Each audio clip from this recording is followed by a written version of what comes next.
भारत का हौसला है। अभी हम अनुरोध करते हैं इस पावन अवसर पर हमारे यशस्वी प्रधानमंत्री श्री नरेंद्र मोदी जी इस पावन अवसर पर संबोधित करें और हमारा मार्गदर्शन करें। Ladies and gentlemen, Honorable Prime Minister Shri Narendra Modi ji's special address.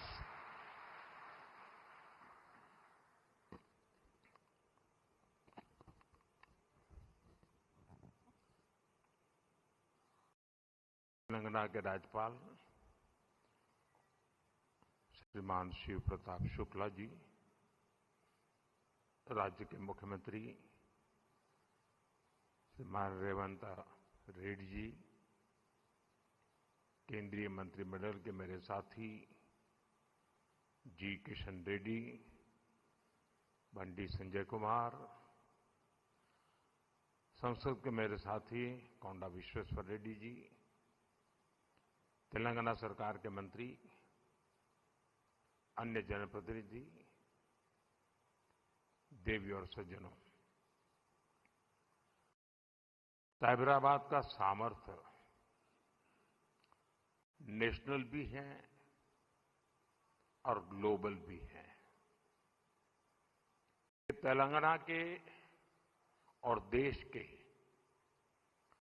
तेज विकास का प्रमुख केंद्र है। इसलिए आज साइबराबाद से तेलंगाना को देश का एक बड़ा मैन्युफैक्चरिंग पावर हाउस बनाने के लिए अनेक बड़े प्रोजेक्ट शुरू हो रहे हैं। आज जिन प्रोजेक्ट्स का शिलान्यास और लोकार्पण हुआ है, इससे यहां हजारों हजार नए रोजगार बनेंगे और तेलंगाना की कनेक्टिविटी भी सशक्त होगी। मैं तेलंगाना की जनता को इन प्रोजेक्ट्स के लिए बहुत बहुत बधाई देता हूं। साथियों, आज भारत रिफॉर्म्स एक्सप्रेस पर चल रहा है। साथ ही आज का भारत आधुनिक इंफ्रास्ट्रक्चर भी बना रहा है।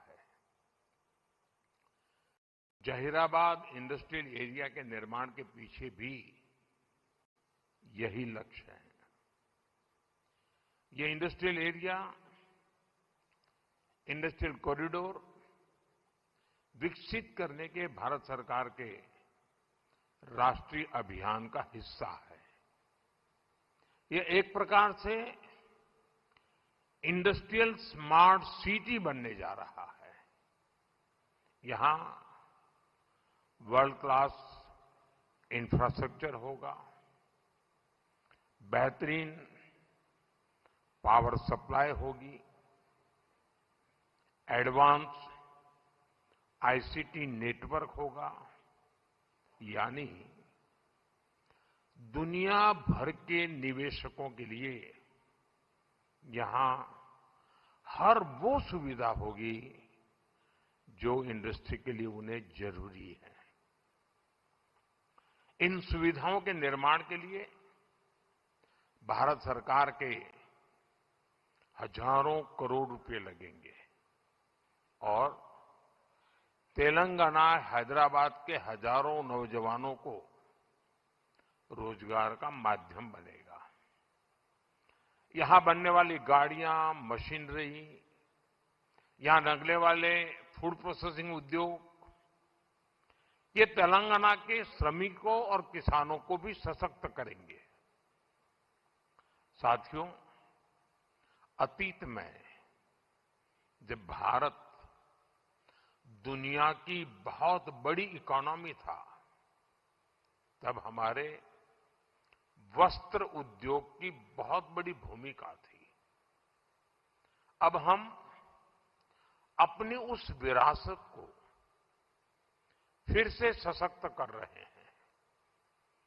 वारंगल का पीएम मित्र पार्क देश में टेक्सटाइल क्रांति को गति देगा। पीएम मित्र पार्क में लगने वाली यूनिट्स को केंद्र सरकार की योजनाओं का भी पूरा लाभ मिलेगा। उन्हें केंद्र सरकार की पीएलआई स्कीम से भी मदद मिलेगी। यानी इस टेक्सटाइल पार्क से बड़ी संख्या में रोजगार का निर्माण होगा। खासतौर पर जो हमारी बहनें बेटियां हैं, उनके लिए अनेक अवसर बनने वाले हैं। साथियों, बीते 12 वर्षों में भारत सरकार की बहुत बड़ी प्राथमिकता आधुनिक कनेक्टिविटी भी रही है। रोड्स हो, रेलवे हो, एयरपोर्ट हो, कनेक्टिविटी के हर मोड़ पर अभूतपूर्व निवेश किया जा रहा है। करीब 2.25 लाख करोड़ रुपए की इन्वेस्टमेंट सिर्फ और सिर्फ नेशनल हाईवे पर की गई है और इसका बहुत बड़ा लाभ तेलंगाना को भी हो रहा है। बीते 12 वर्षों में तेलंगाना में नेशनल हाईवे का नेटवर्क डबल हुआ है। तेलंगाना और कर्नाटका को जोड़ने वाले नेशनल हाईवे के चौड़ीकरण से बहुत सुविधा होगी। इससे ट्रेवल टाइम कम होगा और किराए भाड़े में भी बचत होगी। साथियों, साल 2014 से पहले अविभाजित आंध्र प्रदेश के लिए 1000 करोड़ रुपए से भी कम का रेलवे बजट होता था। रेवंता जी सुन रहे हैं ना?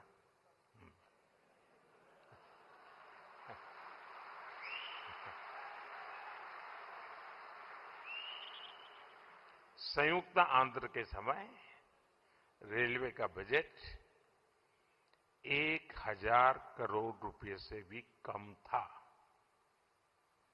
आज सिर्फ संयुक्त आंध्र की बात नहीं कर रहा, आज सिर्फ तेलंगाना का रेलवे बजट ही लगभग 5,500 करोड़ रुपए का है।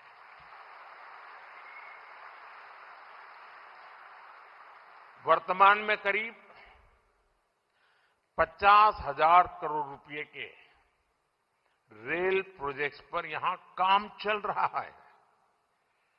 तेलंगाना में 5 वंदे भारत और 6 अमृत भारत ट्रेनें भी चल रही हैं। साथियों, अभी कुछ देर पहले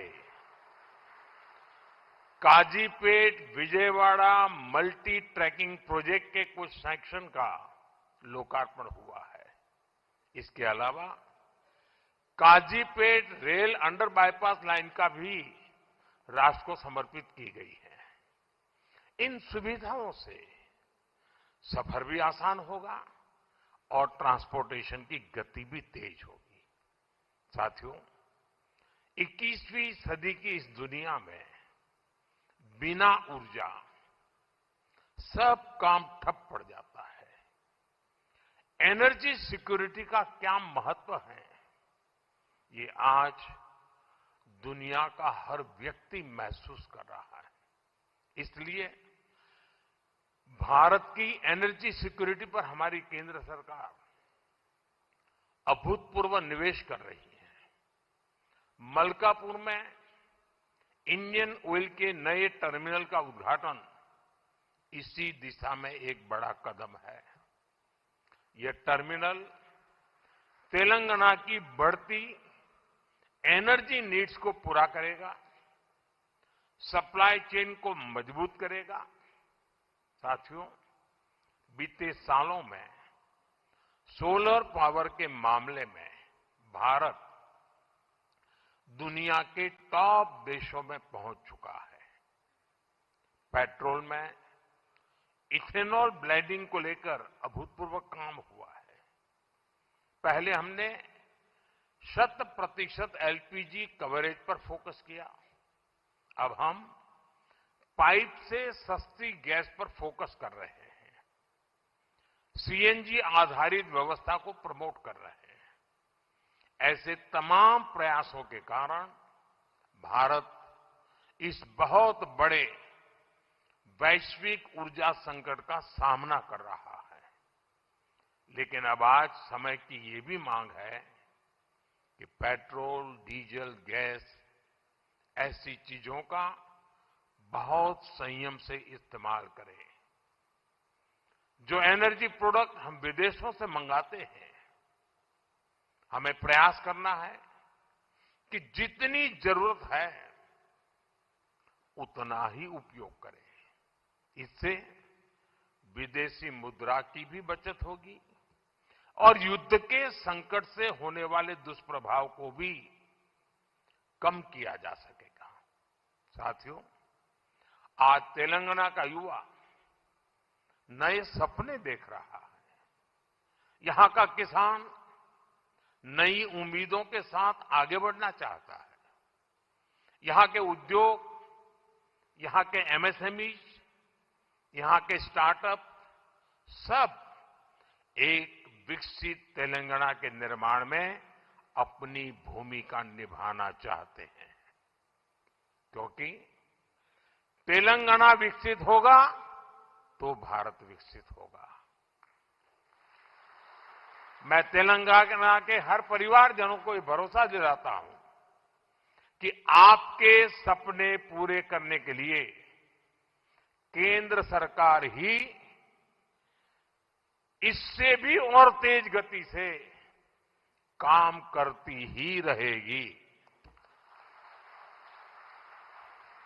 अब हमारे रेवंता जी ने कहा था कि हां, हम पॉलिटिकल बात नहीं करेंगे, तो मैं भी नहीं करूंगा।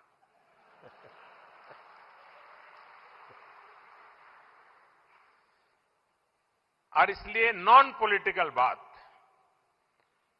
मैं रेवंता जी से कहूंगा कि 10 साल के शासन में भारत सरकार ने जितना गुजरात को दिया वो मैं आपको देने को तैयार हूं।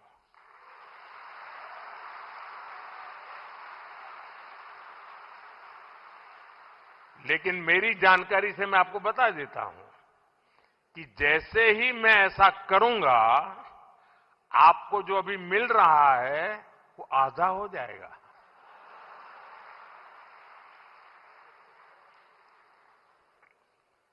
आप जहां पहुंचना चाहते हैं नहीं पहुंच पाएंगे, और इसलिए अच्छा है कि मेरे से ही जोड़ो।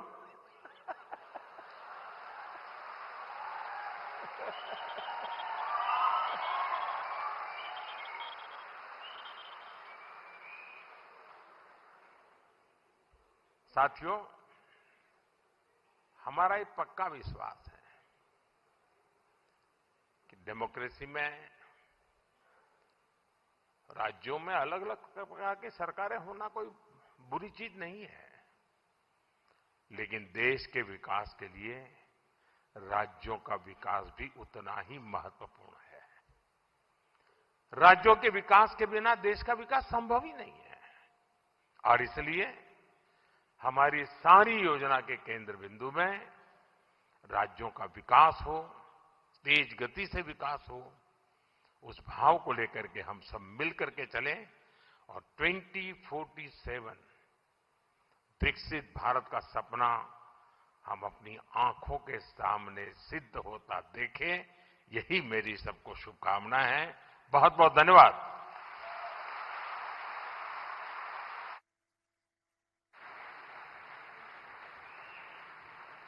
Thank you. Thank you very much, Honorable Prime Minister. Ladies and gentlemen, on that note, we thank our Honorable